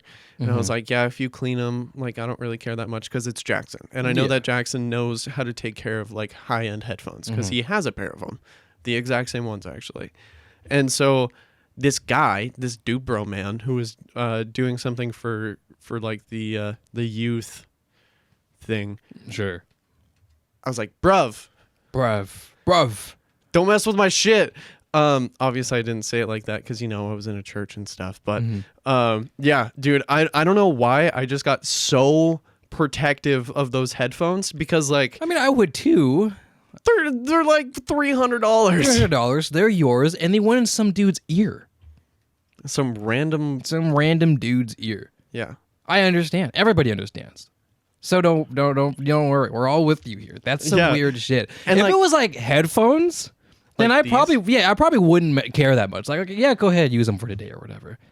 I mean, you shoved these into your ear canal, you pulled it out, and there was new gunk that I don't know. That combined with my gunk. Stranger danger. And the colors from yellow to green combined to brown. That's nasty. That's gross. That's just gross. There's no way around it. That's just nasty. There's no, it's all good. It's technically, you know, it's whatever. It's all good. It's immune system. No, that's just gross. Don't do that. Don't touch my shit. And like, you know, of course I've been curious about the in-ear monitors that you have, and I'm just like, oh, those are cool. Do they sound good? And you're like, yeah, they sound pretty good. And I'm like, cool, I'll take your word for it. Like, I'm not gonna stick them in my greasy head and then just be like, oh, okay, here you go. Like, dude, I'm that way with like AirPods too. Oh yeah. Even like just the regular AirPods, like I'm not about to just use someone else's AirPods. I mean, it depends. Like, if you're a good friend of mine and like I know that you don't have a disgusting head, like you know, you're a cleanly person, like that's a little bit different. But for me, I just don't. The reason is because I don't clean my. Do you clean your ears? Yes, you do. I don't. The reason is because, and I used to, but the reason is because I learned that you're not supposed to. Like genuinely, like Q-tips, they're strictly like said to not go into your ear. And sometimes my mom would take like there's this culture. I don't know if I want to say it's an Asian culture because I know Asians do it a lot, but I don't know if it's specific to Asians. But there's a thing where you just clean your ears. You clean other people's ears. It's like a thing. And so I've just known all my life that that's what we do. And then I come to find this thing, or I come across like, hey, you probably shouldn't do that. And I'm like, oh, I mean, now that you mention it, I probably shouldn't, huh? And, you know, because earwax, they serve a purpose. Like, they actually serve a purpose for, you know, keeping dust and things out, you know. I mean, I agree to an extent you probably should you should maintain it a little bit, you know, because it does build up, and that's pretty gross. Yeah. But in general, I no longer routinely clean my ears anymore. So what I'll do... Thus, I no longer share earbuds. Not necessarily for my safety, but for your safety. Because that's nasty. That's fair. And most of the ear cleaning that I do is on, like... I'm going to see if I can show the camera. Like, the inside of this bit right here. Like, I don't go, like, real deep in. Like, I'll just stay, like, in this general... I think that's okay. Yeah. I've been going to do that as well. Like, the outer rim and such. Yeah. But the thing about in-ear monitors is, like, I don't think a lot of people understand who've ever used in-ear monitors. They look like earbuds. No, they go in. They go in. Like, you've used some Panasonic earbuds, some Skull Candy. No, these things go in. So, like, they vibrate your brain. Like, so if you think you cleaned your ear, no, you did not. There's earwax on it, and it's nasty. But I still won't clean it because I feel like it's a bad thing. And also, I've had moments where, you know, you go too deep. And it feels like you're touching your brain. Yeah, and it hurts, like, you know. It's different from the earbuds getting yanked. It's more like it's actual physical pain. You're like, yeah. You know, and you lose yourself a little bit. You go rabid a little bit. That's yeah. But that's besides the point. Oh, sorry, touch your leg. What you doing? Not a lot of space. It used to be kind of farther, but I'm a little closer up these days. Yeah. So you know how the vibes go. But anyways, do you have a good New Year's? Christmas has passed, New Year's has passed. Hopefully everybody had a good New Year's and stuff. Bro, I hope that this year is going to be even a little bit better than last year. So I said this in I mentioned just before I was using the third mic because I was sitting over there on the couch, and I was doing this little woof, woof, woof, woof, woof. I was doing this little not like a video because it was New Year's Day, right? Yeah. And everybody's making video or New Year's Eve or whatever, and everyone's making videos. Happy New Year's, guys. This and that. They have their content creator voice. Happy New Year's, guys. This year they do this thing. This year, this year this is gonna be a great year, and you guys are. I'm so thankful for the support that you guys give me. And I have so many plans for the future, and this is gonna be sick. It's gonna be sick. Yeah. And I was like, this is cringe. I'm gonna do one too. So I set up my camera and I pointed at this corner at a nice angle and all, and I just kind of just talked into the mic for a bit for 2 minutes and 20 seconds, which I found, Zach. 2 minutes and 20 seconds is not a long time. It is not a long time. It is. You think it's a long time when you're doing certain tasks, but when you're just talking, it is not a long time. And it sucked because I did so many takes, Zach. If you did not see, if I didn't clear the recycling bin, Zach, our drive would have been full. I did so many takes. Not because I was stuttering. I mean, that happened every now and then, but right. Just normal things. But because it was just past 2 minutes, 20 seconds, which is the cap for Twitter. Right. Which is the bullshit. Which is cap. 2 minutes and why is that so specifically stupid? I'll bet you it was a bitrate thing for Twitter back in the early days. Yeah, but 2 minutes and 20 seconds? That's a decision. 140 seconds? That's not a normal number, Zach. For a number to cap at. 2:30, 2 minutes, 2:15, 2:45, 2:20. I don't know, bro. You know what I mean? That's a weird I'm not number. Papa Elon. I don't know any of this shit. Well, there's a solution, and it's I can give them $8 a month so I can have 10-minute videos. You're not actually going to do that. I'm not going to do that, no. I'm not... I will get back to that because the Twitter Blue thing is a very funny topic. But I was talking and I was just saying things, and I mentioned that I did the thing where I said 2023 is going to be quite the year. It's going to be the year. I didn't do these. Don't worry. I didn't do this. Don't worry. But I just mentioned that for a lot of people, I think 2023 is going to be a good year for people, or it's going to be an important year. Maybe it's not good. Maybe it's not. Maybe it's not, or maybe it's good. Maybe it's bad. Maybe it's average or whatever. But it's going to be an important year because, in my opinion, from 2020, 2021, and 2022 didn't really happen. Bro, they were just 3 seasons they were of 1 year. 3 leap years. Yeah. It did feel just 3 seasons. And at the end of 2022, things, markets are stabilizing again. Not incredibly, but a little bit, right? And I feel like I did mention this, but the cogs are starting to turn now, right? Yeah. The cogs are starting to turn, and I think that that's a good thing leading into 2023. I am so excited for this to be brought up later on in the year. I'm not saying that in a way that it's okay. I did say it was going to be a good thing. I'm not sure if it's going to be a good or a bad thing because I'm going to keep my expectations realistic. Right. But it's just something oh goodness, a very important person died recently, like in the first right a race. Tom. I cannot remember. I can't remember. I apologize. I mean, I have it on my phone. Yeah, condolences to his families and such. But it's an interesting thing, right?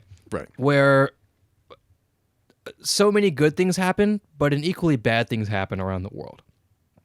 And I realized this when I tweeted, "Hey, it's been a while, but I'm excited to be live again," right?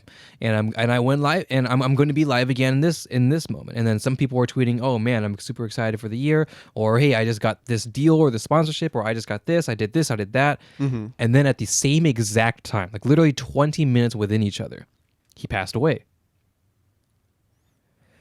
So that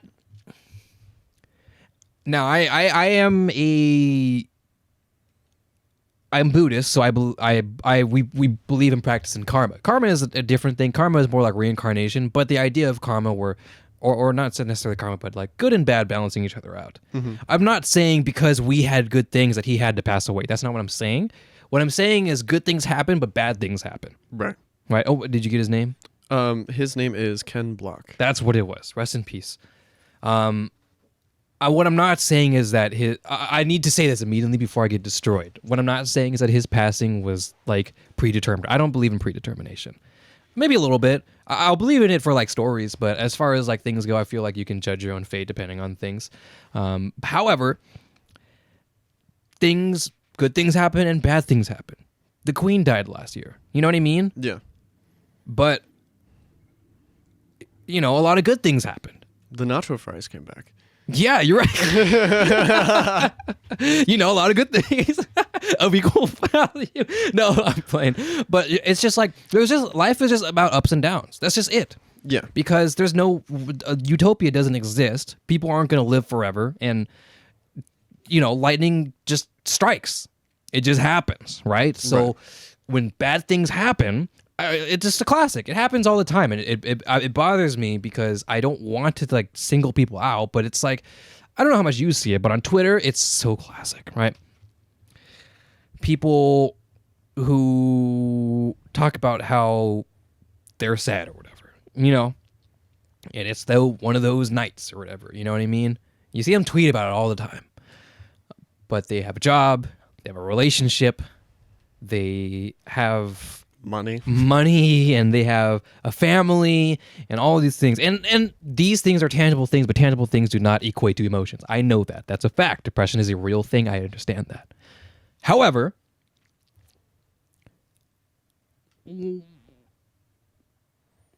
what good is it to tell everybody like in a public tweet about it? Yeah. You know what I mean? Yeah. And they're like, oh man, it's one of those nights, I could use some love or whatever, and like, oh man, it's gonna get better. I love you, man, and that's a good thing, right? But it's this weird notion where you're doing it publicly. Mm-hmm. So now there's a conversation of interaction. What have we done? Did you know what I mean? It's weird because I need to be very serious about this. I understand that depression isn't a thing that exists. I know this. Before anyone freaks out, I'm sorry that you're so happy. No, I know, but it's weird, right? Because, okay, here's a thing that is very odd. Okay, you talk about how you're not happy on Twitter or something, right? Whether you black out your AVI or ban or some dumb emo shit, right? But you talk about how you're not happy, but you're in a relationship. Does that mean you are not happy with your relationship? Have you told them that you're not happy with them? And you say you're not happy with something. You're just not happy.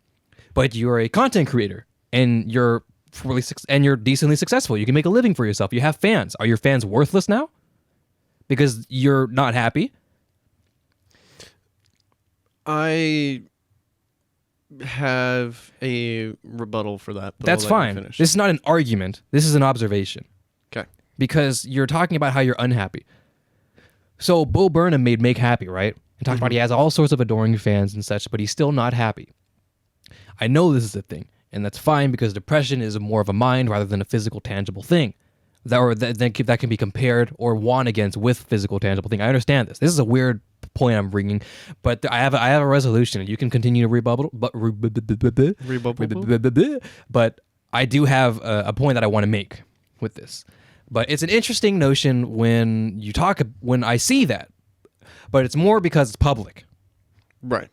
Because I don't think should be a public thing. Because then when it gets to a point where you do it once every night, and then the next morning you're like, all right, let's, I'm a stream. Let's get this bread. I'm a stream after I told y'all you were worthless to me. Yeah. I mean, it's a really hard topic of conversation to just kind of go into briefly. And I know that this is not something that we've ever really talked about on the show. No. And that's not the direction I'm going for here. Okay. I mean, yeah, you kind of reeled it into what more of like along the lines of what I was thinking as far as like, people publicizing their poor mental health as not a conducive thing for your mental health. No. And like you said, just because you have materialistic things and like, in the grand scope of things, everything seems like it's going great, but yet, you're still depressed, you're still sad, and all of those types of things, that can be attributed to so many different things that I couldn't even mention a sliver of them. No. And, some people just have like a chemical predisposition where your brain doesn't make as much dopamine. Right. And dopamine, happy things. And, I think that that's probably something that people don't really have as much knowledge about, is just like not necessarily just the emotional side, but the physical neurological side of things that could be attributed to like chronic clinical depression. Because the parts of your brain that reward you for things, it's either way too much or not enough, if any. And so that's why you'll see people who have really bad depression and anxiety and all those types of things, they'll just go and so it's definitely a really, really complicated thing to just kind of try to attribute to one thing or another thing or anything like that. But I can definitely understand the perspective of someone who has never really been in that situation before and has not spent a great amount of time around people who are dealing with those types of things. Like, I completely understand, like, you're like, oh, okay, cool. Like, you're sad. Okay. Like, now what? Like, what are we going to do about all of this? Like, I can understand your thought process of like, what am I supposed to do with that information? Right. Like, and like, obviously this isn't really where you were trying to go, but like, I did just kind of want to throw my 2 cents in there. That's fine, and you should. And that's okay.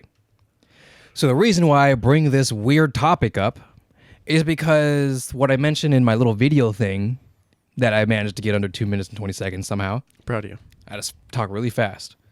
Actually, not that fast. I feel like I did okay, but it took a lot of takes. What I mentioned is simply just, as I said before, life is about those ups and downs. It's just going to happen. Right. And at some point, it'll fix itself. It'll figure it out. Because you're not in control of life. Life will just happen. You'll make decisions, and then life will be like, here's what's going to happen. You're like, oh, fuck. That's not kind of what I was hoping for. But life doesn't give a fuck. It's going to do its thing. Life finds a way. Life finds a way. But life will also find a way to stabilize yourself. Because a lot of these people are our age or younger. Right. So they don't really get, and older too, but in this general demographic that I'm targeting immediately is our age and younger. People who still have the rest of their life to experience happiness and experience having a family or having a worthwhile career or something. Because I think if you're a content creator, for example, you're at a point where, is this going to be my job forever? Right. Right? Because, I mean, we've seen it be like really, successful little jobs and stuff. We've seen it right now. Yeah. But it's still up in the air whether things like being a content creator is sustainable. Because usually, I mean, honestly, at this point, you see content creators that we know and love start to branch out to other things to become more of a, brand is not the right word, but that idea where, Jacksepticeye has his coffee thing. Not that Jacksepticeye is bad, not that don't freak out, but he has his coffee thing, Yeah. and that's just a brand that he started because he loved doing, and he pursues that, right? Right. And things like that. Where is this it? Because Jacksepticeye, what if his coffee thing is awesome and it turns out fantastic? You could just quit YouTube and do coffee. Yeah. And live a nice, slow, healthy life of just overseeing a coffee business or something. Doing coffee stuff. Coffee shit. You know what I mean? Yeah. Because you could. So it's a weird point where us 18 to 20-year-olds, like late teens, early 20-year-olds, right, are at a weird position where is this it? And and then with these questions will bring out these emotions that I'm talking about. Right. So to put it simply, it'll just figure it, who knows? Yeah. I don't know. You don't know. I've dropped out of college twice now. And I was one of the smartest students in my school.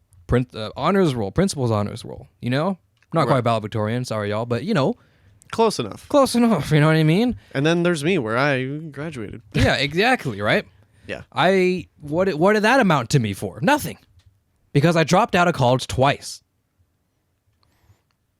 You never know, because life is just gonna happen, right? Yeah. So who the fuck knows? I hate gambling, and then the other night on Christmas, I won a game of poker. Well, not poker. It's a different game called Gate, and it's a lot of. I don't know if it's a lot of fun. It's more luck involved, but Did you win some money? I did win some money. Yeah. Hell yeah, brother. Mm-hmm. And I don't gamble. I don't play cards. It's not my thing. Yeah. Even though it's a very heavy culture in my family, I don't do it. Right. Because I don't like the pressure. It stresses me out. It stresses me out, But you just don't know. You never know. Right. See, that's the hardest thing is that there's that uncertainty when you look forward into the future, and that can stress people out because you're like, well, I want to know what the future holds for me so that I can be prepared for it. I know, but all you need to know is that you just get your retirement shit figured, at some point. Who the fuck knows when? Just do it at some point. Right. That's it. Yeah. And the future, some people plan it out, some people don't. I don't plan it out. I don't know. Yeah. I just figure it out. So I heard a really cool quote. Sure. I don't remember if I've said this on the show yet or not, but I don't remember where I heard it from. I wish I could cite them because it's really cool. So basically what they said is luck is a combination of preparation and opportunity. So being prepared for any situation that you might want to be in, and then just having that opportunity present itself, and then you're there, like any possible job opening that you're wanting to get into, there's a lot of things that you can do to prepare for that. And so using that time diligently and using that time to figure out what you want to do, how you want to do it, everything like that, so that when you walk in for an interview, then you're already prepared, you're already ready. And so I really, really liked that quote. Luck is just preparation and opportunity. Like, that's super dope. And so, like, looking forward, it's one of those things where you will always be able to figure life out, and you'll always be able to learn from your mistakes and just grow to be the best version of yourself. Like, that's all I want to do. Well, there you go. That's all that needs to be said. Good job. Good. So with 2023, do something. What did I say in my video? Take a stab in the dark. Maybe not in the dark. Maybe with like a flashlight. Don't go crazy. But take a shot at something. Yeah. I'm gonna dip my foot into the wild west of things. I do want to make 2023 worth it, I guess. In a good way, in a bad way, who knows? I don't know that. Right. But I'll give it a shot. And if it doesn't work, one of my favorite quotes from one of my favorite YouTubers, Minato Aqua, she said, it's a Saturday, do your best, but if nothing happens, that's okay too. You have tomorrow. It's all good. That's true. Who knows? You're running out of song time. I'm running out of song time. So yeah, thank you everybody. Things in the description. You guys know the deal. I thank you guys so much for supporting us for so long. For 90 plus episodes, we're almost at the 100. I'll bring you over to this video probably when we talked about storytelling in your light in April. About that was a lot of fun. And in this one, I guess YouTube can pick this one. I think I'll just make YouTube pick this one. So we only have one to think about. All right, goodbye everybody. Thank you so much. Have a good New Year's.